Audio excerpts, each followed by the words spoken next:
السلام عليكم ورحمة الله وبركاته. ازيكم يا حبايب قلبي؟ عاملين ايه؟ يا رب كلكم تكونوا بخير.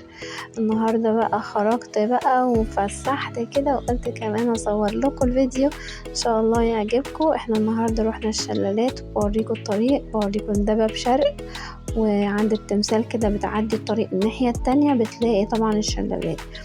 اي حد في اسكندرية او برا اسكندرية راح عند اسم باب شرق وعدى الناحية التانية كده الطريق هيلاقي قدامه جناين كتير، هي دي يا جماعة الشلالات. اسألي 1000 من يدلك.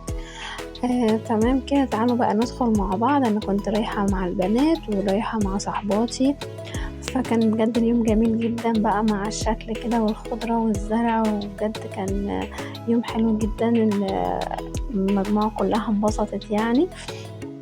حبيت بجد اوريكم المكان ده. انا عارفة طبعا وجود الشلالات ده من زمان، بس ثواني كده اوريكم. هنا بصوا الباركنج اهوت. لو حد حابب يروح بالعربية بتاعته او مثلا بمشروع او ميكروباص وكده، لو رايحين فرح او عربيات او ايا كان، يعني في مكان بيتحط فيه العربية، يعني مفيش اي قلق او مشكلة. بتخشوا بقى في بوابة اهوت. انا بوريكم المكان. لو جاي من ناحية الشارع سلطان حسين، كل دي الشلالات بتدخلي منها، هي كده كده بتدخل ببلاش، فاللي هيدخل من اي مكان فيها، محدش هيقولك اي حاجة. كده ادي البوابة بتاعة الباركنج، وبعدين بتخشي كده شمال بتلاقي الدخلة بتاعة الكافيتريات كلها وقاعات الافراح، وبجد حاجة جميلة جدا. بصوا دي، انا بوريكم كده، هقرب لكم الصورة اهي. دي قاعة افراح، دي كانت اول يعني قاعة افراح نشوفها في الشلالات على ايدكم الشمال. تمام. هنا على ايدكم اليمين مشينا شوية كده لقينا ايه الفوتو سيشن دوت. هوريكم كل حاجة فيه واحدة واحدة، بس كملوا معايا الفيديو للاخر. هيعجبكم جدا جدا جدا. بوريكم هو قاعة الافراح. هدخل لكم بقى ايه من بره كده، من جوه يعني، وهتشوفوا المنظر كله. اتمنى يا حبايبي الفيديو يعجبكم، وطبعا مش هوصيكم بقى على اللايكات والكومنتات الجميله بتاعتكم اللي بتفرحني جدا، وادعولي كده دعوه من قلبكم ان انا ارجع للقناه بقوه اكتر وبافكار جديده وجميله باذن الله تعجبكم كلكم. ادي دخلت كده قاعه لقيتكم شمال زي ما قلت لكم، شكلها جميل جدا وحلوه قوي، وتاخد عدد يعني، وممكن تعمل فيها فرح نهاري او ليلي، الاتنين متاحين طبعا. بس جميلة جدا، عجبتني يعني الفكرة. وكنت اول مرة فعلا اشوف الشلالات من جوه. كنت فاكراها يعني زي زمان كده، كانت ارض فاضية وكده ما فيهاش اي حاجة، او انا يمكن ما كنتش اعرف، بس عرفت بقى عرفت برضو من صاحباتي.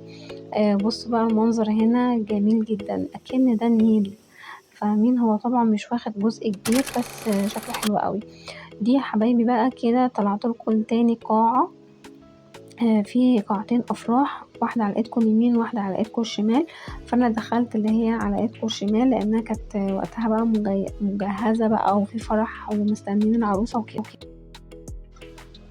بس كده بنطلع بقى كده زي ما انتوا شايفين. السلالم عبارة عن نجيل صناعي، والأرض كلها في القاعة الصغيرة ديت يعني برضو نجيل صناعي ومتزينة كده بالورود. لا حاجة جميلة وعلى المستوى بجد.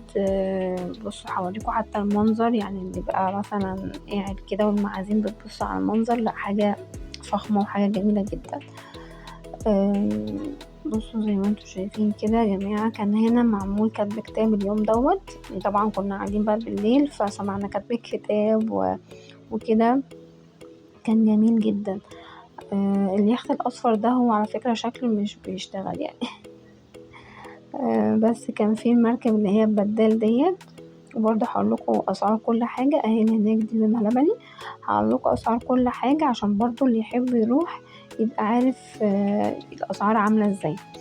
بصوا برضو من القاعة في اماكن برضو سيشن كده العروسة والعريس او اي حد يعني المعازيم يحب يتصور فيها. بصوا صورت لكم الحتة دي بس. هوريكم بقى دلوقتي الفوتو سيشن. جينا بقى على بالليل كده لوكيشن اسمه بهجة. استأذنت طبعا ودخلت، هو عامل عرض جميل جدا. لو مثلا العروسين داخلين ومعاهم مصور بيدفعوا حق التصوير في المكان 200 جنيه. لو المصور اللي هو في السيشن في المكان نفسه هو اللي هيصوركوا هتدفعوا 300 جنيه.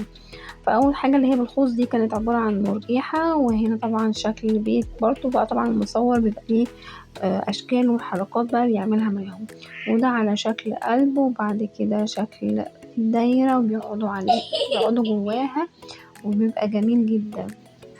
طبعا احنا شفنا الحاجات ديت في فيديوهات كتير، بس انا كنت اول مرة اشوفها على الطبيعة يعني. تمام. بجد عجبتني جدا زي ما انتم شايفين كده. اتمنى لو انتوا وصلتوا معايا لغايه دلوقتي في الفيديو، اتمنى بقى ما تنسونيش في اللايك. انا بس بفكركم لو لسه ما عملتوش اللايك انزلوا بقى اعملوا لايك، وقولوا كده تعليق حلو يعني. الله ينور يا ام الامارات، ربنا يقويك يا ام الامارات ويوفقك وكده، يعني الكلام الحلو اللي بسمعه ده اللي انا بحبه كمان. واحب جدا ارحب بكل الناس الجميله الجديده اللي بتدخل قناتي. ان شاء الله ربنا يقدرني ووفقني وانزل لكم فيديوهات تنال على اعجابكم وما تكونش دون المستوى يعني. وبرضو محتاجه منكم ان انتوا تشجعوني وتدوني برضو افكار تحبوا ان انا انزلها واصورها وكده. وبعتذر لكل الناس اللي كانت حاجزه معايا ان انا اروح لها في مواعيد وكده عشان اصور لها محل او يعني حاجات خاصه بيها يعني محلات وكده. بعتذر لكل الناس اللي انا كنت متفقه معاهم عن الغاء الانذارات ديت. بس ادعوني بس بالشفاء ان شاء الله ربنا يقويني واقدر واجيلكم باذن الله واصور واعمل كل الحاجات الجميله دي. نتكلم بقى عن رأيي في المكان. بجد المكان حلو جدا واداني افكار حلوه جدا. ان شاء الله ممكن عيد ميلاد اي بنت من البنات نجيبها هنا نجيب تورته وفي هناك الكافيتيريا طبعا في الحاجات الساقعه او عصاير او اي حاجه تحبيها. وممكن نصور هنا في السيشن، يعني بجد في افكار حلوه وجميله جدا وباقل الاسعار واقل التكلفه.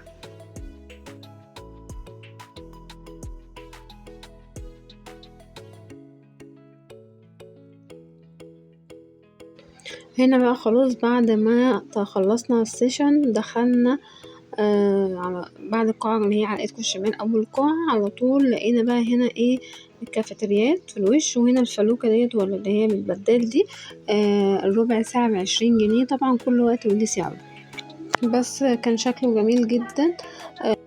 وهنا بقى داخلين على الكافيه اللي هنا ديت بتطلبي اي حاجة انت عايزاها سخن بارد حاجة ساقعة يعني، بتلاقي كل حاجة انت بتبقي عايزاها.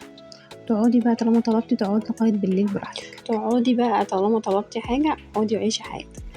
بس هنا حبيت اعمل بقى حركات بقى واصور كده واعمل لكم فيديو برضو يعجبكم. بس دعوني بقى ربنا يشفيني. بصوا خسيت خالص كده حبايبي. تكون الجولة بتاعتنا خلصت والفسحة كمان خلصت. اتمنى يكون تصويري عجبكم وفدتكم بكام معلومة كده.